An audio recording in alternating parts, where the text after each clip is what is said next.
नमस्कार, मी राधिका. तुमचं सर्वांचं स्वागत आहे आपल्या चॅनलवरती, ज्याचं नाव आहे मराठी ग्रामर विथ राधिका.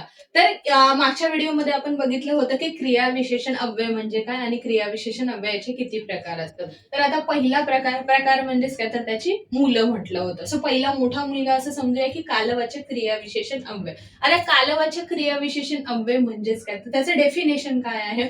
क्रियेच्या कालाविषयी माहिती सांगणाऱ्या शब्दाला कालवाचक क्रियाविशेषण अव्यय असे म्हणतात. म्हणजे क्रियेच्या कालाविषयी, क्रियेचा काळ कोणता आहे, कोणत्या काळामध्ये क्रिया घडलेली आहे, हे कोण सांगतं, तर कालवाचक क्रियाविशेषण अव्यय. म्हणजे ही क्रिया कधी घडलेली आहे. सो हे कोण सांगणार आहे? त्याचा काळ म्हणजेच काय, तर त्याचा टाइम सांगणार आहे. सो टाइम म्हणजेच काय, टाइम ऑफ ऍडवर्ब जे असणार आहे ते असणार आहे आपलं कालवाचक क्रियाविशेषण अव्यय. फॉर एक्झाम्पल थ्रू समजून घेऊया.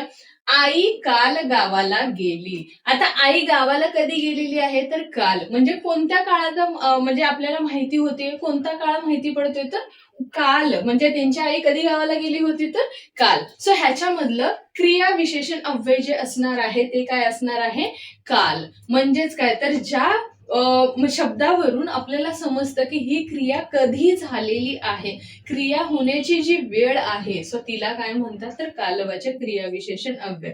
सेकंड आहे, मीना दररोज बागेत जाते. मीना बागेत जाते ही तिची क्रिया आहे, पण ती कधी जाते, कोणत्या वेळेला जाते, सो ती काय करते, तर दररोज बागेत जाते. सो हे दररोज जे असणार आहे हे येणार आहे आपलं क्रियाविशेषण अव्यय. पण ते कशामध्ये जाणार आहे, तर आपल्या कालवाचक क्रियाविशेषण अव्ययामध्ये जाणार आहे.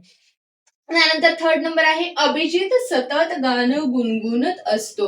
अभिजितची क्रिया आहे ही करण्याची. म्हणजेच काय, तर अभिजित गाणं गुणगुणतो, पण कधी गुणगुणतो, तर सतत, म्हणजे रोजच बोलतो. अभिजित कधी कधी गाणं गुणगुणतो.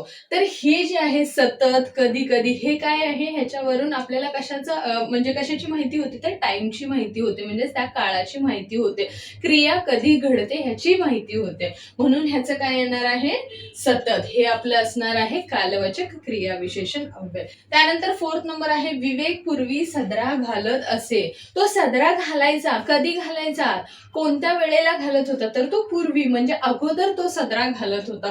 सो हे जे पूर्वी असणार आहे हे आपलं काय असणार आहे, क्रियाविशेषण अव्यय. अशा प्रकारे तुम्हाला क्रियाविशेषण अव्यय फाइंड आउट करायचं आहे. कालवाचक क्रियाविशेषण अव्यय म्हणजेच काय, तर क्रिया कोणत्या काळामध्ये घडलेली आहे, कोणत्या टाइमला झालेली आहे, हे कशावरून कळणार आहे आपल्याला, कालवाचक क्रियाविशेषण अव्ययवरून.